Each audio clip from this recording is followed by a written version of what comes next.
Welcome to விரு review. இந்த வீடியோவில் தியேட்டர்ஸில் நம்ம விஷ்ணு விஷால் நடித்து வெளிவந்திருக்கக்கூடிய தமிழ் திரைப்படமான ஆரியன் திரைப்படம் எப்படி இருக்குது அப்படிங்கிறத இந்த வீடியோவில் பார்க்க போகிறோம். அண்ட் இந்த படத்தை பொறுத்தளவுக்கு நம்ம ராட்சசன் படத்துக்கு அப்புறம் எப்போ சார் அந்த மாதிரியான படங்களை நடிக்க போகிறீங்க அப்படின்னு நம்ம நிறைய பேர் கேட்டுருப்போம். அதுக்காகவே வெயிட்டாக ஒரு படத்தை இறக்கி விட்ருக்காருன்னு நினைக்கிறேன். சூப்பரான கதைங்க. இதில் கதை ஸ்டார்ட் ஆகிறது நம்ம ஸ்ரத்தா ஸ்ரீநாத் கிட்ட தான் ஸ்டார்ட் ஆகுதுங்க. ஸோ இவங்க ஒரு ஃபேமஸான டெலிவிஷன் ஆங்கராக வராங்க. அப்படி இன்றைக்கி லைவ் ஷோவில் ஒரு செலிப்ரிட்டியை வந்து பார்த்திங்கன்னா இன்டர்வியூ எடுக்க போகிறாங்க. ஸோ இந்த இன்டர்வியூ வந்து பார்த்திங்கன்னா சைடில் ஒரு சில மக்கள் ஆடியன்ஸ்லாம் இருப்பாங்கல்ல, அப்படி அங்கே இருக்கக்கூடிய ஒரு தான் நம்ம செல்வராகவன். திடீர்னு வந்து பார்த்திங்கன்னா ஷோக்கு நடுவில் வந்துட்டு ஒரு போல்டான ஒரு ஸ்டேட்மெண்ட் கொடுக்குறாரு. இதுக்கப்புறம் தொடர்ச்சியாக ஒரு சில கொலைகள் நான் பண்ண போகிறேன், அந்த கொலைகள் எல்லாத்தையுமே யாரை பண்ண போகிறேன் அப்படிங்கிற அந்த நேமை ஒரு மணி நேரத்துக்கு முன்னாலே நான் எல்லாருக்குமே பப்ளிக்காக சொல்லிடுவேன்.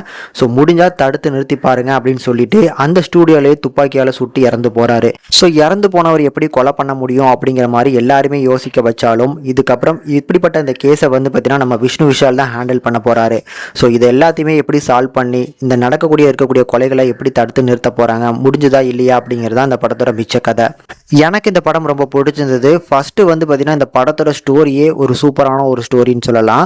எப்படி இறந்து போன ஒரு நபர் வந்து பார்த்தீங்கன்னா இதுக்கப்புறம் கொலை பண்ண போகிறாரு அப்படிங்கிற அந்த இன்டென்சிட்டியோட சூப்பராக நகர்த்திருப்பாங்க. அதில் ஒவ்வொரு கொலைகளும் நடக்கிறதுக்கு முன்னால் இருக்கக்கூடிய ஒவ்வொரு போர்ஷன்ஸுமே நல்லாவே டென்ஷன் பில்டிங் நல்லா உண்டாக்கியிருந்தாங்க. முக்கியமாக வழக்கமாக நம்ம பார்க்கக்கூடிய ஒரு சீரியல் கில்லர் படங்களை கம்பேர் பண்ணும்போது இது ஒரு மாறுபட்ட படமாக கண்டிப்பாக ஃபீல் ஆகுதுங்க. அதுக்கு ஒரு படத்தோட ஸ்டார்டிங்லேயே ஒரு சீனை வச்சுருக்குறாங்க. அதுக்கப்புறம் எப்படிப்பா இது பாசிபிள் அப்படிங்கிற மாதிரி உங்களை யோசிக்க வச்சுட்டு ஒவ்வொரு கொலைகளும் வந்து பார்த்தீங்கன்னா சூப்பராக வந்து பார்த்தீங்கன்னா ஸ்டேஜ் பண்ணியிருப்பாங்க. இதை எப்படி இவர் வந்து பார்த்தீங்கன்னா தடுத்து நிறுத்த முடியும், ஸோ முடியுமா முடியாதா அப்படிங்கிற மாதிரியே கிளைமேக்ஸ் வரைக்கும் சூப்பராக கொண்டு போயிருந்தாங்க. விஷ்ணு விஷாலோட பர்ஃபார்மன்ஸ் நல்லா இருந்துச்சு. சர்தா ஸோ அவங்களோட பர்ஃபார்மன்ஸும் நல்லா இருந்துச்சு. செல்வராகவன் ஸோ அவருமே வந்து பார்த்தீங்கன்னா நல்லாவே பண்ணியிருந்தாங்க. டெக்னிக்கல் ஆஸ்பெக்ட் பார்த்தோம் அப்படின்னா ஸோ பிஜிஎம்ஸ் எல்லாம் அருமையாக போட்டு கொடுத்துருந்தாங்க.